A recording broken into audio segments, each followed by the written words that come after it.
following all of the action in Russia is Mauricio Savarese with the Associated Press. He's normally based in Sao Paulo, Brazil, where I'm sure they are celebrating. He knows a lot about football. Today we're reaching him in Russia.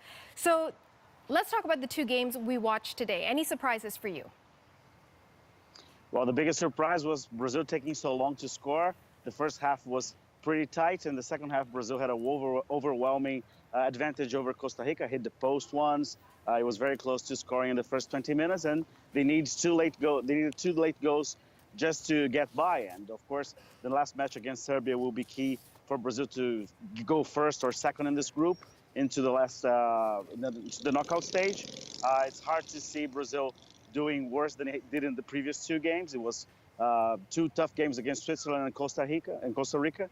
I can see that Brazil is gearing up in the tournament, but there are still many risks for a team that was deemed as one of the favorites. And in the latter game, Iceland versus Nigeria, the Argentinians are actually celebrating because they hoped Nigeria would win so they could actually put Iceland behind and have some chances of advancing as well.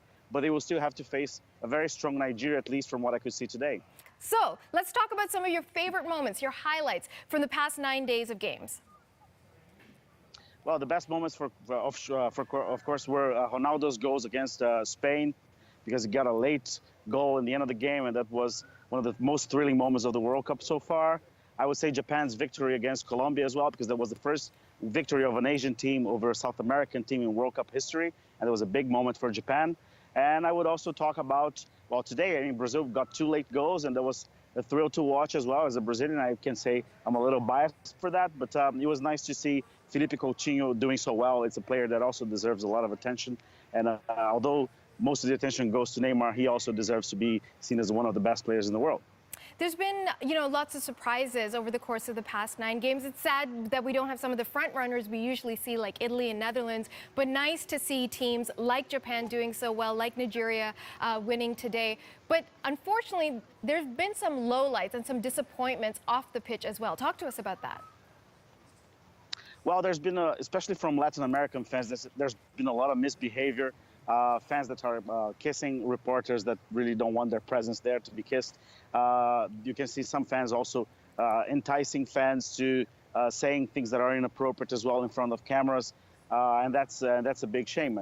Colombia's foreign department just issued a statement saying that the fans should not do that.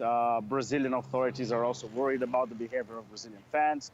You could see some Mexican fans spreading video on social media that are getting massive reproach from other fans in Mexico as well. So, so far, the World Cup has not been good for Latin Americans inside the pitch, with the exception of Brazil's win today and Mexico's win against Germany. And it has also been disappointing off the pitch with very bad behavior from some fans. Mauricio, I'm going to put you on the spot now. Who do you think is going to take it? Who's going to be the big winner? Well, it's hard to say because this is the most balanced World Cup I've seen in many years. And in the beginning of the tournament, I bet on Brazil, Spain in the final, and whoever wins would be like a good champion. But now, I mean, I think it's up for grabs. It could be Belgium, it could be Germany if they pick back their pace. It's going to be a very hard World Cup to predict. I will still stay with Brazil, Spain, but it's really up for grabs. Okay, we'll be watching. Mauricio, thank you so much for this.